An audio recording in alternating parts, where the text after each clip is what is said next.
प्रिय विद्यार्थियों, आज हम वाक्य विचार की जो दूसरी कक्षा यानी अर्थ के आधार पे हमने वाक्य के भेद पढ़े थे। आज हम पढ़ेंगे वाक्य विचार रचना संरचना के आधार पे।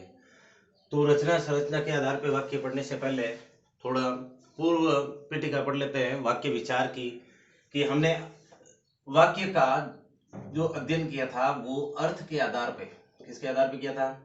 अर्थ के आधार पे। तो वाक्य विचार और दूसरा इसमें बिंदु है उसके ऊपर चर्चा करेंगे। उससे पहले हम जो पूर्व कालांश जिसमें हमने पढ़ा था वाक्य विचार के संदर्भ में, उसके बारे में थोड़ा सा यानी एक अर्थबोध करते हैं भाई साहब कि वाक्य अर्थबोध यानी अर्थ के आधार पे जो हमने वाक्य पढ़े थे वो थे 8 प्रकार के।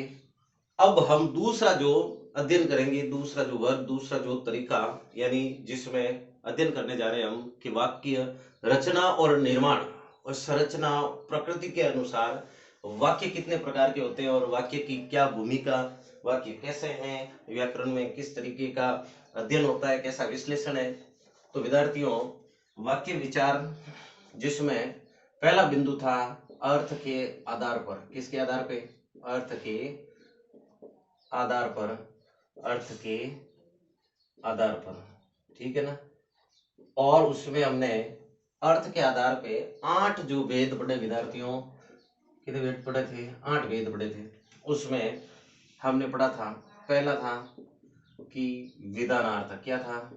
विधानार्थक, विधानार्थक वाक्य। फिर हमने विद्यार्थियों दूसरा जो पढ़ा था वह था प्रश्नार्थक। कौन सा था? प्रश्नार्थक वाक्य। दूसरा हमने पढ़ा था विद्यार्थियों प्रश्नार्थक वाक्य। तीसरा हमने पढ़ा था विद्यार्थियों विस्मयादि बोधक। तीसरा हमने पढ़ा विस्मयादि बोधक, विस्मयादि बोधक वाक्य। फिर विद्यार्थियों हमने पढ़ा आज्ञार्थक, यानी चौथा जो वेद पढ़ा वह था आज्ञार्थक वाक्य, आज्ञार्थक वाक्य।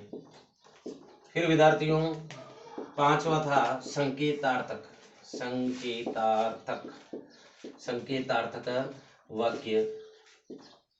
फिर छठा जो विद्यार्थियों हमने पढ़ा वह था संदेहार्थक, संदेहार्थक विद्यार्थियों। सातवां था इच्छार्थक, इच्छार्थक विद्यार्थियों। आठवां जो वेद था वह था संदेहार्थक। हाँ, इसको थोड़ा समझना, संदेहार्थक, ठीक है। फिर विद्यार्थियों इसमें हमने पढ़ा था प्रेरणार्थक,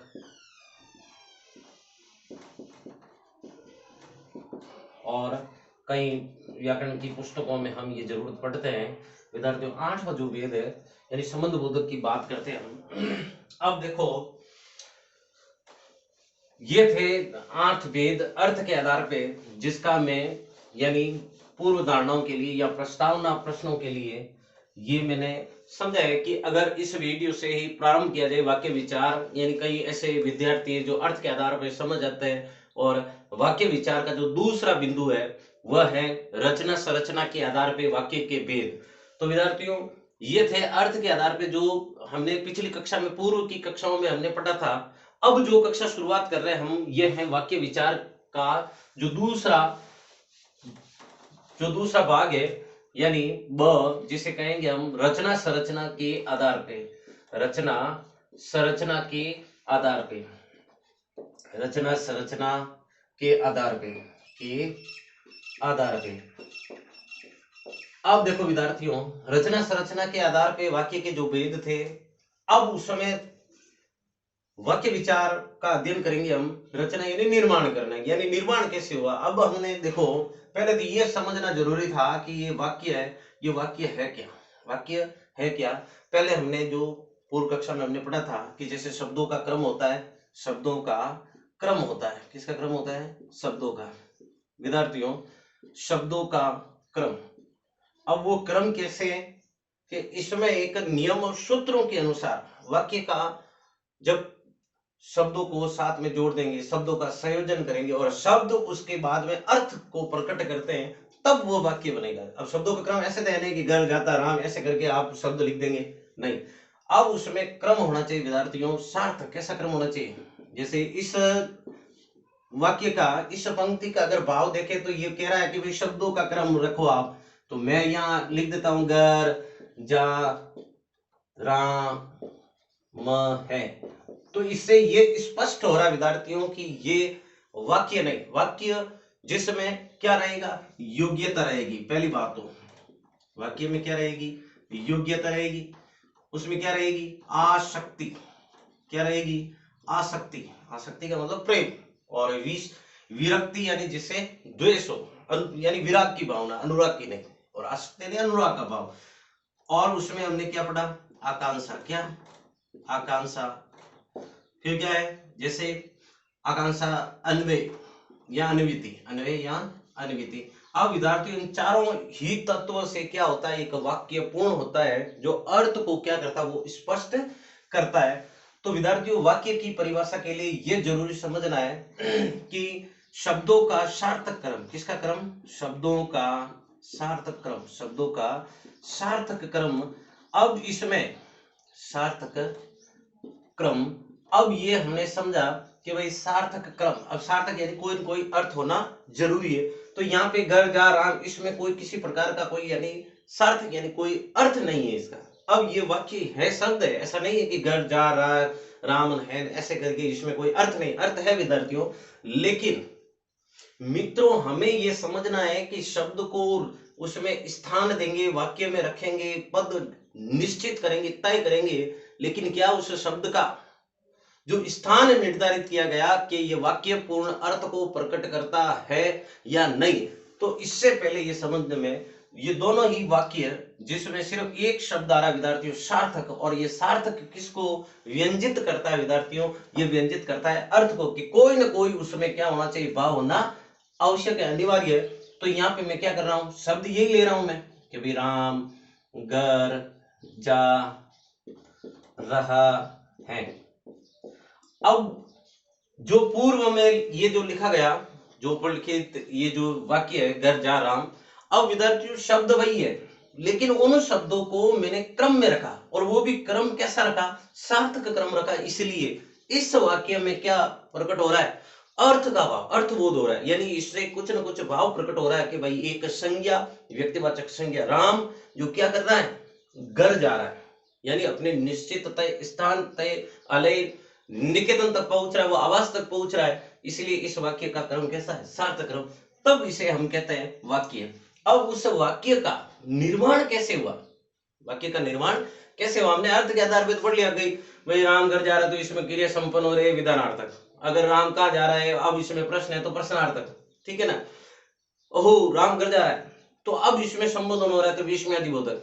अब अगर उसमें कहे राम तुम घर जाओ तुम्हारा भला हो, इच्छार्थक। राम तुम घर जाओ, अब इसमें आज्ञा दी जा रही है तो ये हो गया आज्ञार्थक। तो इस प्रकार से अर्थ के आधार पे वाक्य का अध्ययन करेंगे विद्यार्थियों, तो उसमें किसी प्रकार की कठिनता और जटिलता का भाव उसमें महसूस नहीं होता।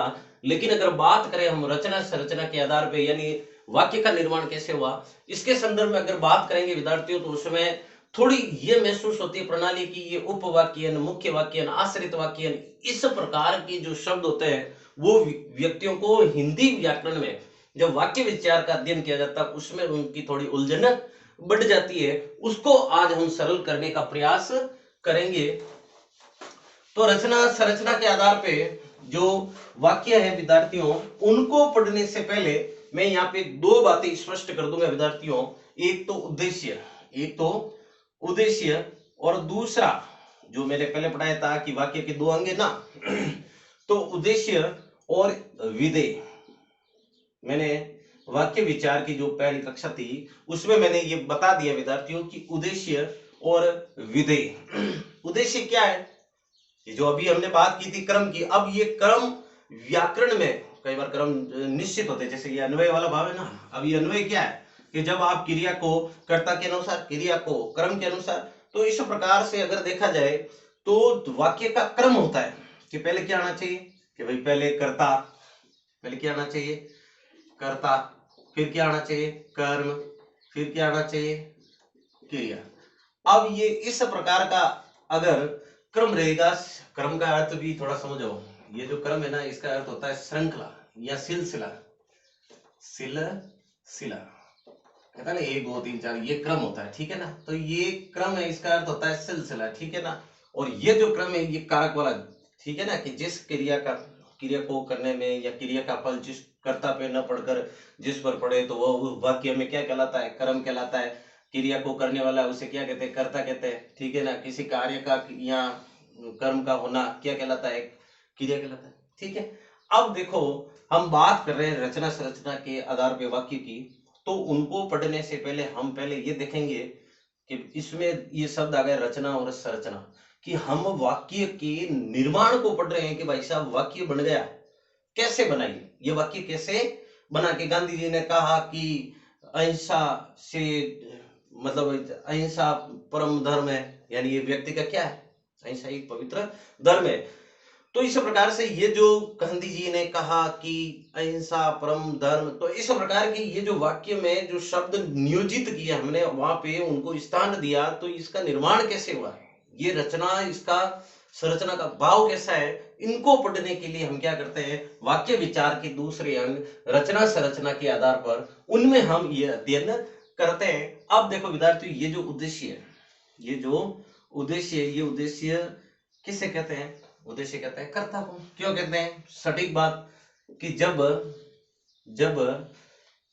जो भी क्रिया हो रही है कि वाक्य में जिसके संदर्भ में जो कहा जाता है, वाक्य में जिसके संबंध में जो कहा जाता है उसे क्या कहते हैं, उद्देश्य कहते हैं। इसका मतलब ये साफ साफ यहाँ पे क्या हो रहा है, प्रतीत हो रहा है विद्यार्थियों कि जो क्रिया को करेगा, जो क्रिया को करता है या क्रिया का संबंध जिससे बताया जाए वाक्य में, तो वो उद्देश्य कहलाता है, ठीक है। तो यहाँ पे स्पष्ट करेंगे विद्यार्थियों कि वाक्य में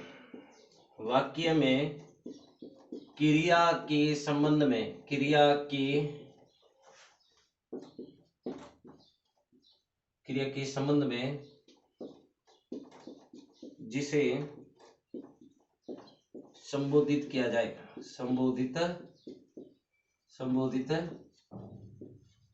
किया जाए, तो यहाँ पे बात स्पष्ट हो रही है विद्यार्थियों कि जब वाक्य में क्रिया के संबंध में ये बात उद्देश्य की कही जा रही है, तो इसका मतलब ये उद्देश्य क्या हुआ, कर्ता। अब बात हो रही है विधेय की। विधेय यानी जब ये क्रिया संपन्न करेगा, जो भी कार्य किया जाएगा, अब ये जो कर्ता है, अब इस कर्ता के संदर्भ में जो कहा जा रहा है कि भाई साहब ये कर्ता कह रहा है कि भाई राम पुस्तक पढ़ता है, तो यहाँ पे राम उद्देश्य हुआ, लेकिन पुस्तक पढ़ना यहाँ पे क्या हो गया, विधेय हो गया, ठीक है। ये सामान्य बात थी जो आपके सामने मैंने यहाँ पर स्पष्ट किया है। अब देखो विद्यार्थियों, रचना संरचना के आधार पे जो वाक्य विद्यार्थी वो 3 प्रकार के होते हैं। पहला जो भेद होगा वह है विद्यार्थियों आपके, जिसे कहते हैं सरल वाक्य या साधारण वाक्य। थोड़ा समझ से जाना इसको, ठीक है। सरल वाक्य या जिसे कहते हैं साधारण वाक्य, क्या कहते हैं, सरल वाक्य या फिर साधारण वाक्य। अब देखो विद्यार्थियों, जो दूसरा भेद है विद्यार्थियों वह है संयुक्त वाक्य। दूसरा जो भेद है वो कौन सा है, संयुक्त वाक्य। कौन सा है, संयुक्त वाक्य। अब देखो तीसरा जो भेद है विद्यार्थियों वह है आपके मिश्र वाक्य। कौन सा भेद है, तीसरा नाम क्या है, मिश्र वाक्य। अब देखो वाक्य विचार में हमने रचना संरचना के आधार पे जो भेद लिखे वो है विद्यार्थियों सरल वाक्य, साधारण वाक्य, दूसरा हमने पढ़ा संयुक्त वाक्य, तीसरा है मिश्र वाक्य। अब विद्यार्थी ये इसमें जो पहला जो भेद है यानी सरल वाक्य है उसको हम पढ़ते हैं, ठीक है ना। तो यहाँ पे हमने लिखा जैसे सरल वाक्य। अब सरल वाक्य किसे कहते हैं, तो कोई भी वाक्य होगा उसके निर्माण को पढ़ रहे हैं, ठीक है ना, निर्माण को ही तो पढ़ रहे हैं भाई। रचना संरचना के आधार पे वाक्य पढ़ रहे हैं तो उसमें ये हम अध्ययन करने का प्रयास करेंगे कि भाई जो वाक्य सरल होगा तो कैसी प्रक्रिया उसका निर्माण कैसे हुआ, तो ये पढ़ते हैं। तो उसमें परिभाषा क्या लिखेंगे हम कि जिस वाक्य में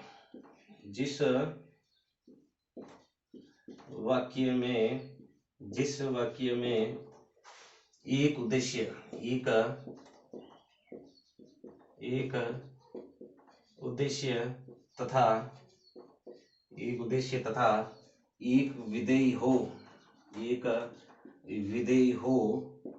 कि भाई जिस वाक्य में एक उद्देश्य तथा एक विधेय हो उसे एक विधेय हो उसे सरल वाक्य कहते हैं। अब सरल वाक्य कहो या उसे साधारण वाक्य कहो, एक ही बात है, ठीक है ना। इन दोनों का संबंधन एक ही होगा, लेकिन ये उद्देश्य को समझना है।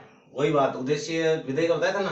तो भाई साहब जिस वाक्य में एक उद्देश्य होगा और एक ही विधेय होगा तो उसे हम क्या कहेंगे, सरल वाक्य। कैसे, जैसे यहाँ पे उदाहरण के रूप में उदाहरण बता देता हूं, ठीक है ना। उदाहरण क्या लिखेंगे कि राम फल खाता है, राम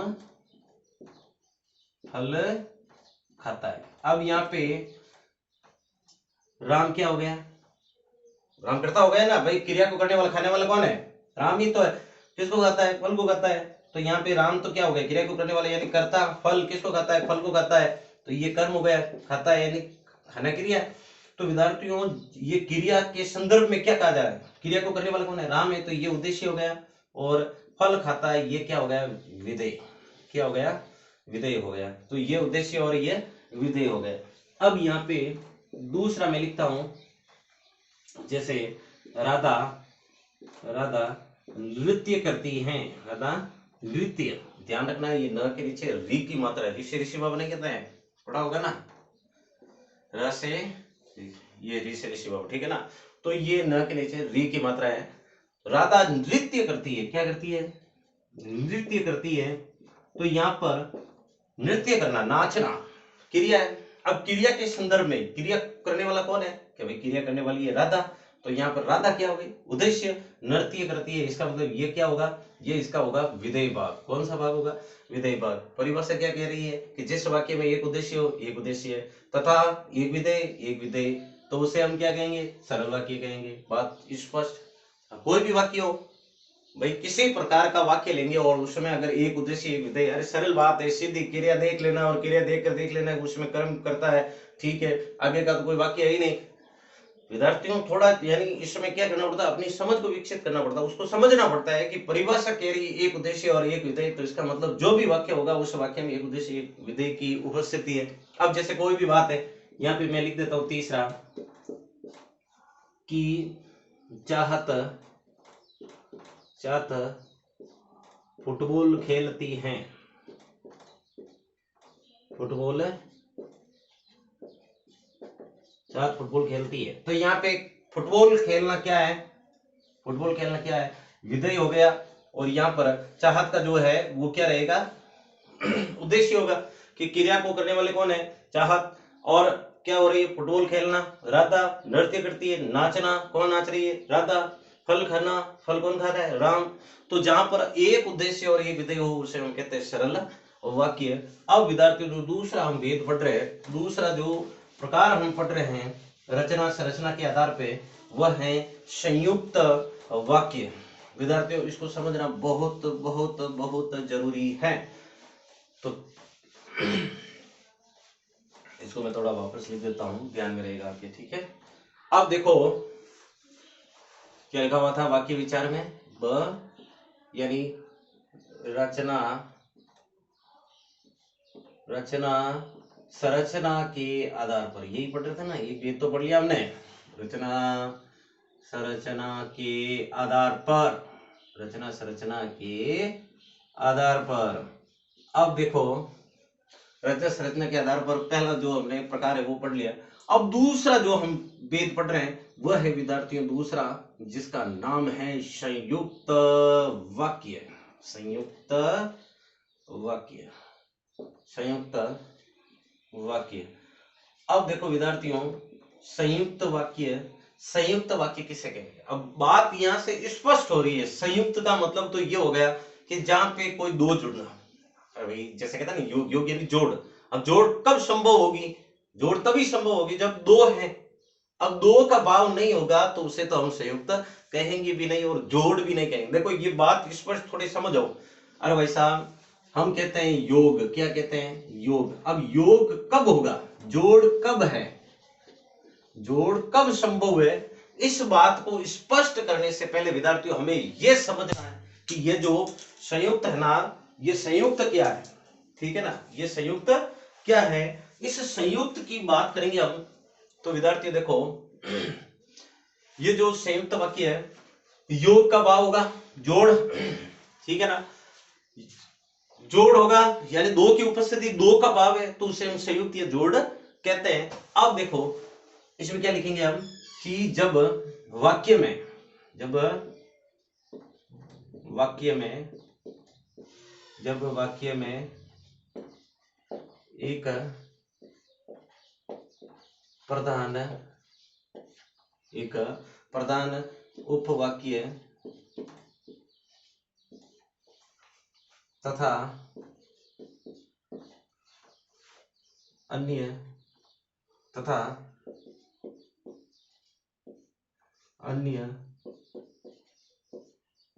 एक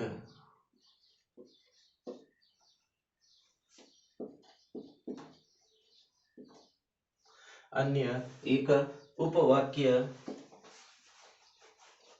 का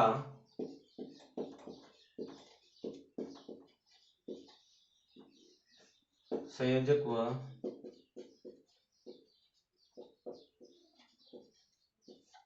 विभाजक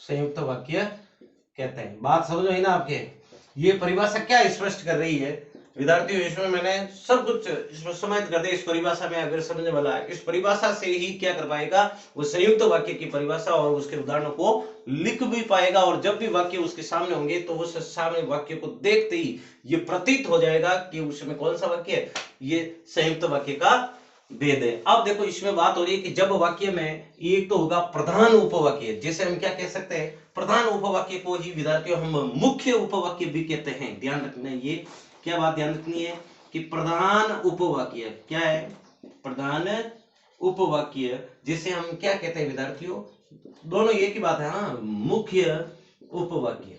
बात को समझना,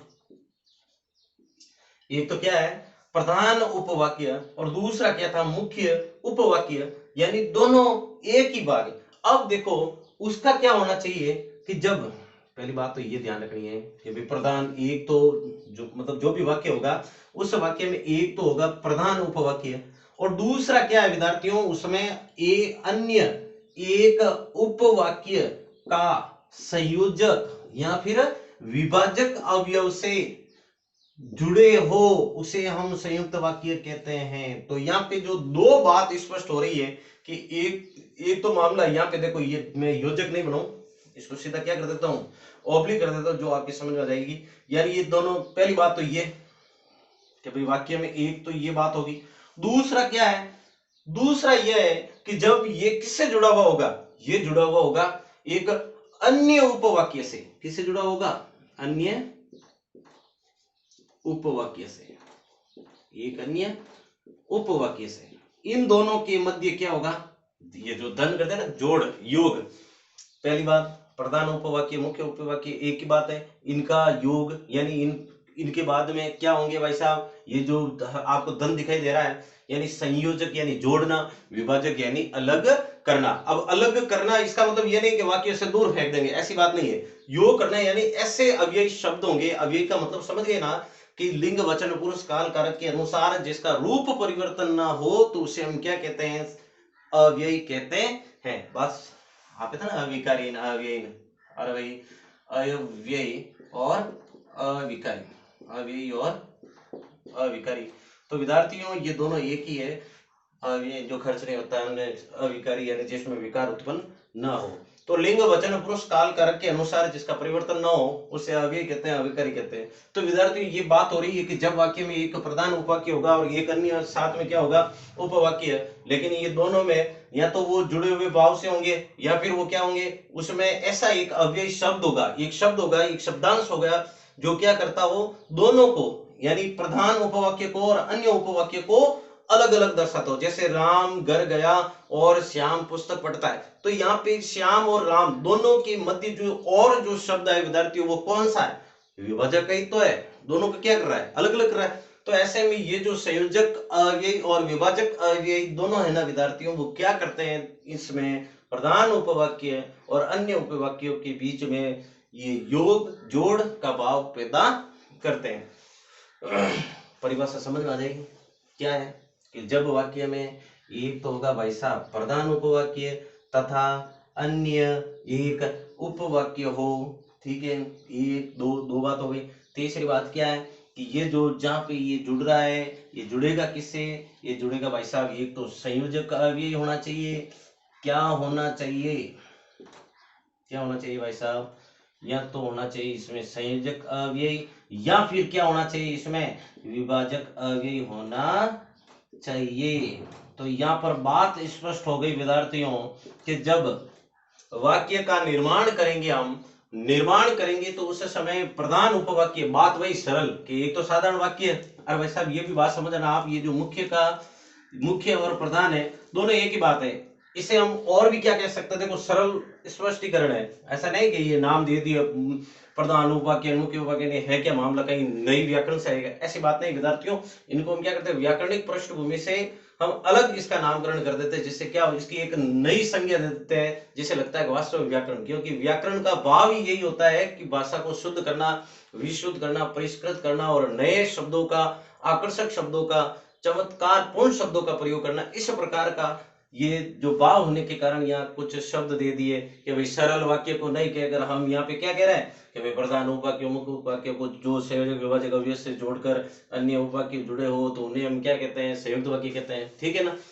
जिसके मस्तिष्क में ये बात बैठ गई विद्यार्थियों की संयोजक और विभाजक अवयव से जुड़कर कौन, अन्य उपवाक्य, किससे, एक प्रधान उपवाक्य से, तो उसे क्या कहते हैं, तो हम कहेंगे उसे संयुक्त वाक्य, ठीक है ना। इस परिभाषा से स्पष्ट हो रहा है विद्यार्थी, मैं तो कह रहा हूं ये तीन शब्द ध्यान में रहना चाहिए। क्या ध्यान में रखना है कि भाई साहब प्रधान उपवाक्य का योग किससे, कौन सा दो भाव, एक तो संयोजक और दूसरा विभाजक अव्यय, दोनों से क्या होना चाहिए जोड़, किससे जोड़ हो, अन्य उपवाक्य से, उसे क्या कहते हैं, संयुक्त वाक्य कहते हैं। बिल्कुल सरल और स्पष्ट है, आपको परिभाषाओं से यानी उलझना नहीं है।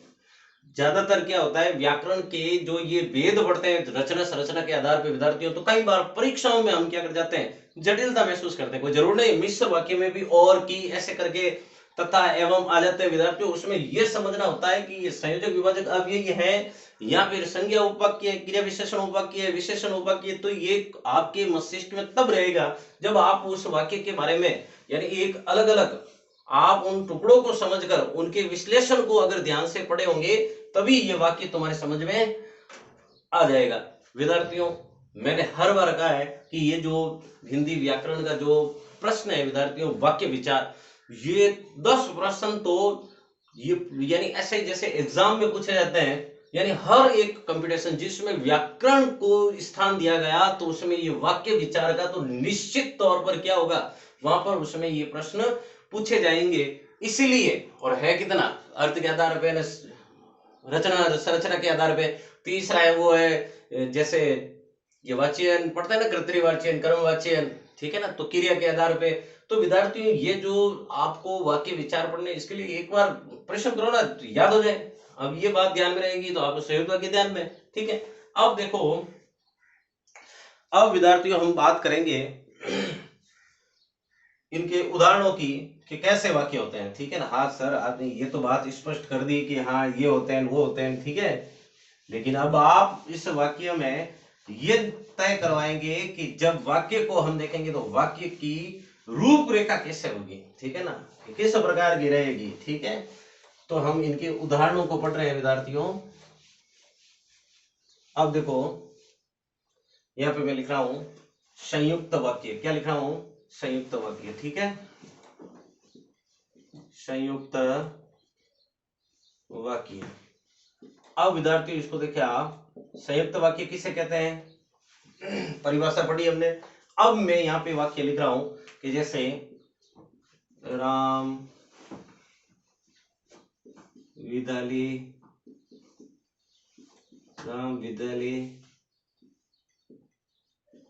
जाता है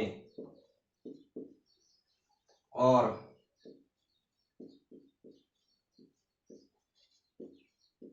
घर पर काम भी करता है, काम भी करता है। अब विद्यार्थियों इस वाक्य में आपको ये जो राम विद्यालय जाता है ये सरल वाक्य साधारण वाक्य है। अब इसे हम क्या कह देंगे भाई साहब, स्पष्ट बात हो गई यहाँ पे कि ये तो हो गया प्रधान उपवाक्य। क्या हो गया, प्रधान उपवाक्य, जिसे हम क्या कह सकते हैं, और इसे हम मुख्य उपवाक्य भी कह सकते हैं। आगे बात समझ में आ गई, ये क्या कह, हम इसे क्या संज्ञा दे सकते हैं, मुख्य उपवाक्य भी। अब देखो यहाँ पर इनके संदर्भ का कि घर पर काम भी करता है, तो यहाँ पे ये घर पर काम करने वाले ये जो क्रिया हो रही है, ये कार्य करना, ये जो क्रिया है, ये क्रिया किसके संदर्भ में कही जा रही है, बात तो ये राम के संदर्भ की है ना। तो विद्यार्थियों यहाँ पे जो जुड़ा हुआ, यानी जो प्लस की बात कर रहे थे ना, प्रधान और अन्य उपवाक्य, तो ये क्या है, अरे भाई साहब अन्य उपवाक्य तो है, अन्य उपवाक्य। तो यहाँ पर ये जो अन्य उपवाक्य है वो किससे जुड़ा हुआ है, और से। और जो ये शब्द, ये अव्ययी शब्द है, ये अव्ययी शब्द कौन सा है, ये अव्ययी शब्द है विद्यार्थियों विभाजक अव्ययी, यानी दोनों को क्या कर रहा है, अलग कर रहा है। यहाँ पे थोड़ी बात हो रही है कि राम विद्यालय जाता है और वहां पुस्तक पढ़ता, वहां अगर जुड़ा हुआ आ जाता तो इसका संदर्भ ये होता है कि जो विद्यालय जा रहा है उसी विद्यालय में क्या बात हो रही है, वहां पर पढ़ने की बात हो रही है। यहाँ पे क्रिया जाने की है और यहाँ पे घर पे क्रिया का यानी कार्य के करने का बोध हो रहा है। तो विद्यार्थी यहाँ पे क्या हो रहा है, विभाजक यानी विभाजन का, अलग अलग करने का भाव है। इसलिए ये जो और है, ये और अव्ययी कौन सा होगा, विभाजक अव्ययी। क्या होगा, विभाजक अव्ययी। अब देखो दूसरा मैं यहां लिख देता हूं और एक उदाहरण कि जैसे राम और श्याम, राम और श्याम भाई हैं। अब यहाँ पे ये बताने के नहीं कि दोनों के, इन तीनों के, ऐसे नहीं। अब यहाँ पे दोनों, एक राम और श्याम, और दोनों को किससे जुड़ा हुआ है, और अवयव से, और ये दोनों क्या है, भाई है। तो इसका मतलब ये जो और, तथा, एवं, किंतु, परंतु, बल्कि, ये जितने भी अव्यय शब्द है वो सब के सब किस में आते हैं, संयुक्त वाक्य में आते हैं। और जैसे कई बार हम जैसे तथा भी लिखते हैं, एवं भी लिखते हैं कि राम एवं वो श्याम गए, तो यहाँ पर जोड़ने का भाव, योग का जो भाव होगा विद्यार्थियों, वही क्या कहलाता है, जैसे विद्यार्थियों और तथा, ठीक है ना, एवं, ठीक है, या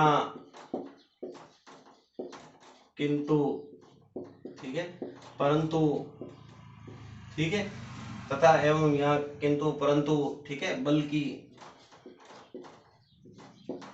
ठीक है, और हो गए जैसे अथवा। तो ये जितने भी शब्द आपके सामने विद्यार्थी, ये सब के सब अगर वाक्य में आप देख ले तो आंख मूंद कर सीधा आपको क्या लिखना है, ये किसका भेद है, क्योंकि रचना संरचना के आधार पे जो दूसरा जो संयुक्त वाक्य है उसका ये भेद है। ठीक है, क्या देखना है, तथा देखना है, एवं देखना है, या देखना है, किंतु देखना, परंतु देखना, बल्कि, अथवा। अगर ये आप देखते हैं विद्यार्थियों तो इसका मतलब ये स्पष्ट है कि ये कौन सा भेद हो जाएगा, रचना संरचना के आधार पर संयुक्त वाक्य होगा। ठीक है, अब देखो विद्यार्थियों जो बात कर रहे थे हम विभाजक अव्यय संयोजक, संयोजक यानी जोड़ना, और क्या जोड़ना ही तो। अब देखो विभाजक और दूसरा हम बात कर रहे थे संयोजक की, किसकी बात कर रहे थे, संयोजक अव्यय। संयोजक यानी जोड़ना, विभाजक यानी अलग करना।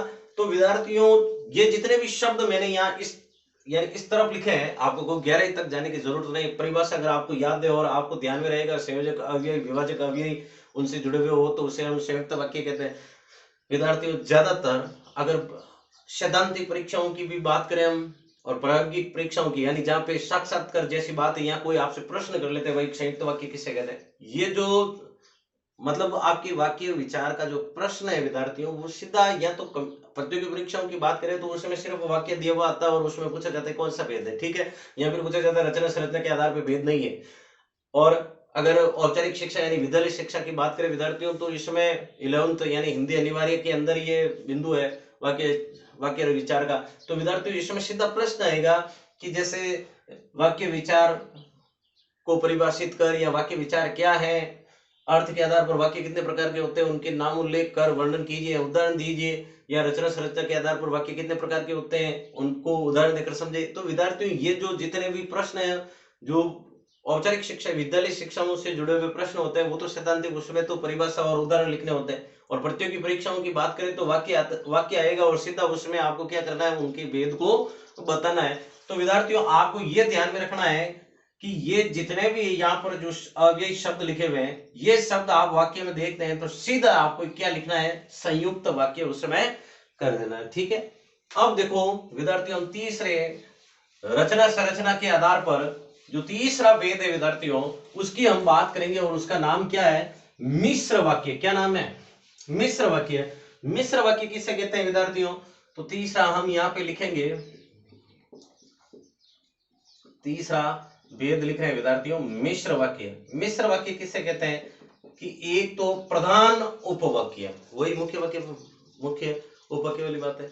अब इसमें देखो प्रधान उपवाक्य और उनके आश्रित में अन्य उपवाक्य हो तो उसे हम क्या कहते हैं, मिश्र वाक्य कहते हैं। संयुक्त वाक्य में तो एक अन्य उपवाक्य होगा और मिश्र में क्या होगा, एक से अधिक क्या हो, अन्य आश्रित उपवाक्य हो, उसे हम मिश्र वाक्य कहते हैं। आश्रित में क्या आ रहा है, श्र भी आ रहा है। देखो ये अरे लिखना, यहाँ पे लिखो आश्रित आ रहा है,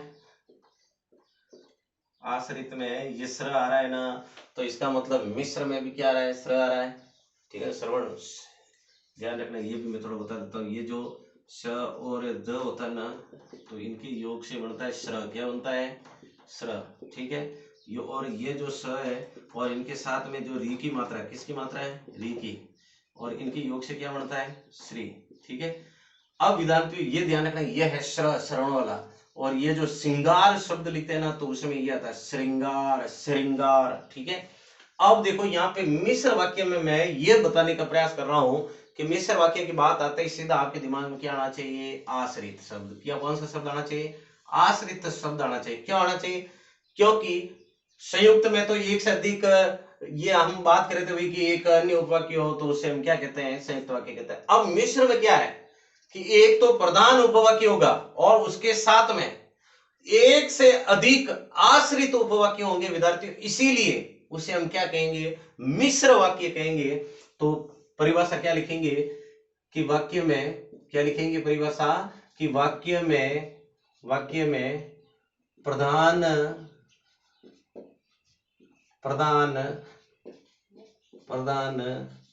उपवाक्य पर, वाक्य में प्रधान उपवाक्य पर एक से अधिक, भाई साहब किसकी बात हो रही है, एक से अधिक, वही बात, मिश्र में श्र, तो इसका मतलब आश्रित। तो एक से अधिक आश्रित उपवाक्य हो उसे हम क्या कहते हैं, एक से अधिक आश्रित उपवाक्य हो उसे हम क्या कहते हैं, एक से अधिक आश्रित उपवाक्य हो उसे हम मिश्र वाक्य कहते हैं। उसे क्या कहते हैं, मिश्र वाक्य। ठीक है ना, आश्रित वाला आ गया दिमाग में।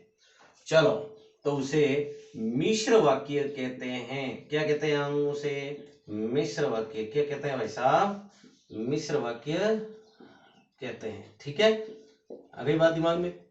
अब इसमें मामला क्या है, आश्रित वाला जो भाग है ना, वो तीन प्रकार के होते हैं, उनको पढ़ना।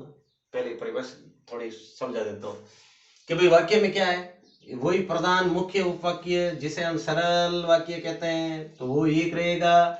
उनके साथ में क्या रहेंगे, एक से अधिक, कितने, एक से अधिक आश्रित उपवाक्य हो उसे हम मिश्र वाक्य कहते हैं। तो पहली बात तो ये, वो संयुक्त में जो कौन सी, प्रधान उपवाक्य, पहली बात कौन सी है, प्रधान उपवाक्य। दूसरा कौन सी बात है, दूसरी बात है भाई साहब कि एक से अधिक होना चाहिए। क्या होना चाहिए, एक से अधिक, क्या होना चाहिए, एक से अधिक आश्रित उपवाक्य। तो दो बातें तो हो गई यहाँ पर, और दो बातें ध्यान रखनी है यहाँ पे, सही जगह कुछ ध्यान नहीं रखना, सिर्फ ये बात ध्यान रखनी है, एक तो प्रधान उपवाक्य और दूसरा एक से अधिक आश्रित उपवाक्य। अब मामला क्या है, ये जो आश्रित उपवाक्य है ना, ये आश्रित उपवाक्य वो तीन प्रकार के होते हैं। कितने प्रकार के होते हैं, तीन प्रकार के। जैसे यहाँ पर मैं लिख देता हूँ, गांधी जी ने कहा, उदाहरण लिखवा देता हूं कि भाई गांधी जी ने कहा कि अहिंसा अहिंसा व सत्य, अहिंसा व सत्य मनुष्य के महान अस्त्र शस्त्र हैं।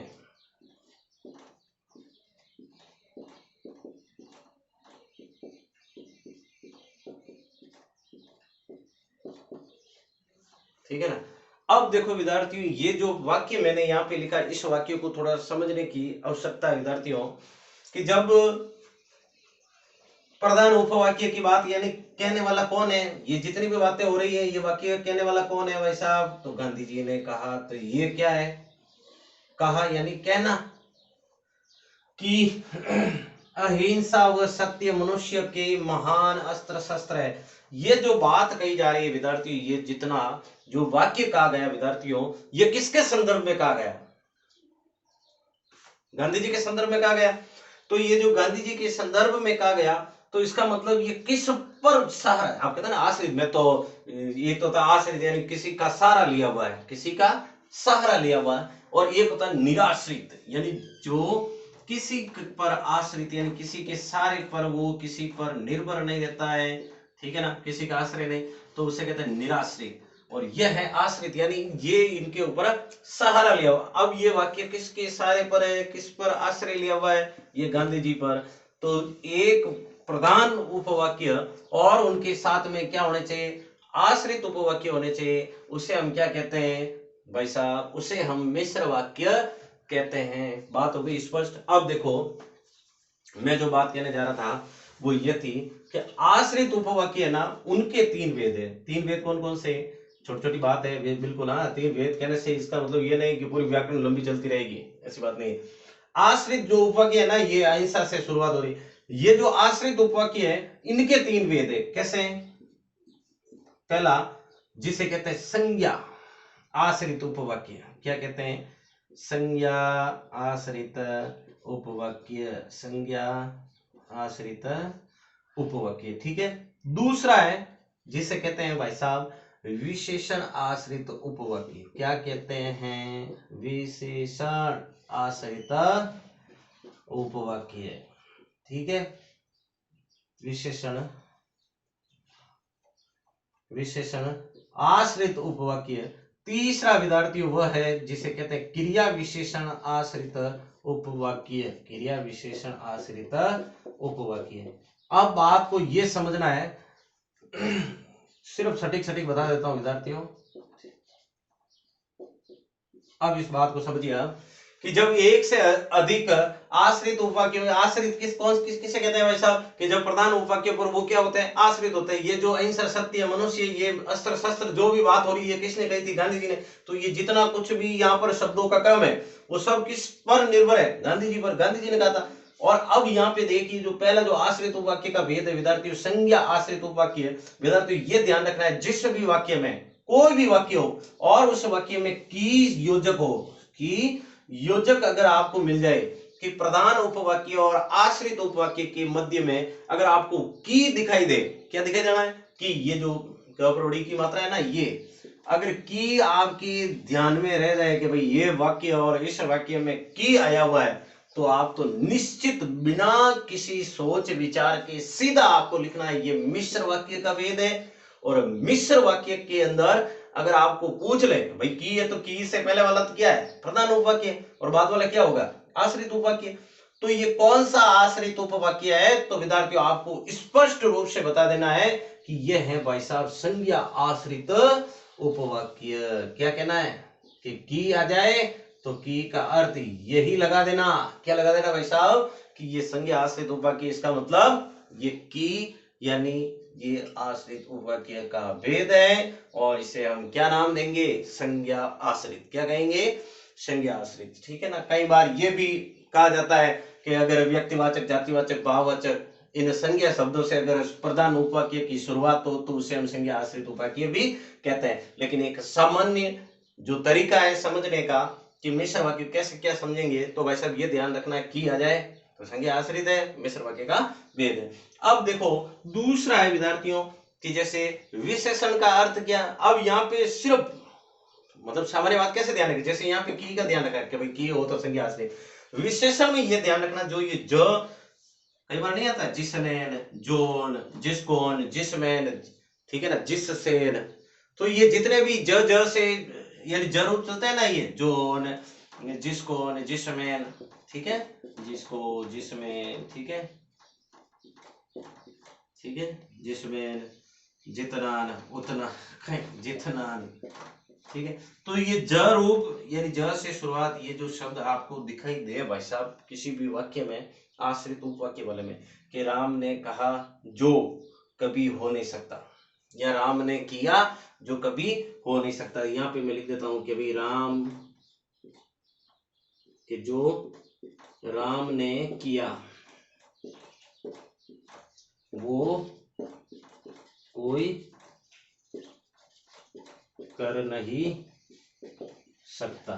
तो यहाँ पे देखो ज रूप से शुरुआत हो रही है ना, ये जो वो, तो ये जो रूप चलते हैं ना, ये रूप चल रहे हैं क्या है, विशेषण आश्रित उपवाक्य। कोई भी क्रिया की विशेषता है ना, मैं तो ये कह रहा हूँ सीधी बात, हम पढ़ते कि नहीं पढ़ते विशेषण। विशेषण का मतलब ये हुआ कि जब क्या किया जाएगा, संज्ञा सर्वनाम की विशेषता बताई जाएगी। तो जहां संज्ञा सर्वनाम की विशेषता बताई जाए, क्या बताई जा रही है कि राम ने जो किया वो कोई कर नहीं सकता। इसका मतलब ऐसी क्रिया जो दूसरा व्यक्ति नहीं कर सकता, अकल्पनीय, अविस्मरणीय, जिसके बारे में तुलना भी नहीं कर सकते, अतुलनीय, ऐसा भाव है उस क्रिया में, इसलिए इन्होंने किया। तो ये क्रिया कैसी होगी, असामान्य क्रिया हो गई, यानी एक असाधारण विशेष बात होगी। तो इसे हम क्या कहेंगे, विशेषण आश्रित उपवाक्य। तो ये वो हो, या कई बार लिखा जाता है कि राम जा रहा था जिसको, ठीक है ना, वह नहीं कर सकता जिसमें यह है। तो जिसको, जिसमें, जिस, ये जो रूप जिसमें चलते हैं ना भाई साहब, तो उसे हम क्या कहेंगे, विशेषण आश्रित उपवाक्य कहेंगे। बात हो गई स्पष्ट। अब देखो तीसरा है क्रिया विशेषण। क्रिया विशेषण आपने पढ़े भी होंगे, क्रिया विशेषण आपने पढ़े भी होंगे कि जैसे क्रिया विशेषण, दो शब्द है यहाँ पे, इन दोनों शब्दों को समझो। क्रिया किसे कहते हैं, कैसे कार्य का होना, विशेषण क्या है, विशेषता बताना। तो यहाँ स्पष्ट हो रहा है कि जब किसी क्रिया की विशेषता बताई जाए तो उसे हम क्या कहते हैं, क्रिया विशेषण। फिर हम बात कर रहे हैं मिश्र वाक्य में आश्रित वाक्य की। तो यहाँ पे क्या है कि कोई क्रिया होगी, उस क्रिया की विशेषता बताई जाएगी, लेकिन वह क्या होगा, आश्रित वाक्य। कैसे कि जितना गुड़ डालोगे उतना मीठा होगा। बात को थोड़ा समझना, यहाँ पे क्या बात हो रही है भाई साहब, कि जितना जितना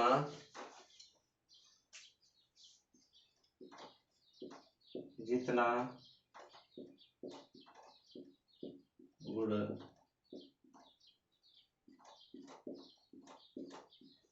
डालोगे उतना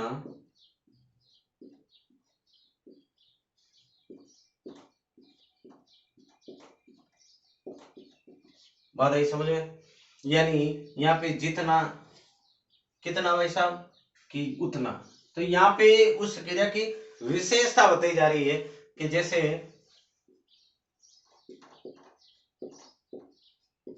कि जितना पढ़ोगे, जितना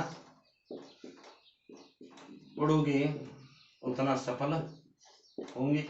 बात समझ में आ रही है ना, उतना सफल होंगे। बात यह है विद्यार्थियों कि जब किसी क्रिया का ये जो जितना, किसी क्रिया ये उतना, ये जो शब्द आ रहे हैं ना, ये क्या स्पष्ट करवा रहे हैं कि जब क्रिया की विशेषता बताने के लिए, यानी किसी क्रिया के संदर्भ में उसका मीठा होना, सफल होना, ये क्रिया विशेषता बताई जा रही है ना, कि ये क्रिया तभी संपन्न होगी, ये क्रिया का भाव, ये क्रिया का बोध तभी होगा विद्यार्थियों जब ये किया जाएगा।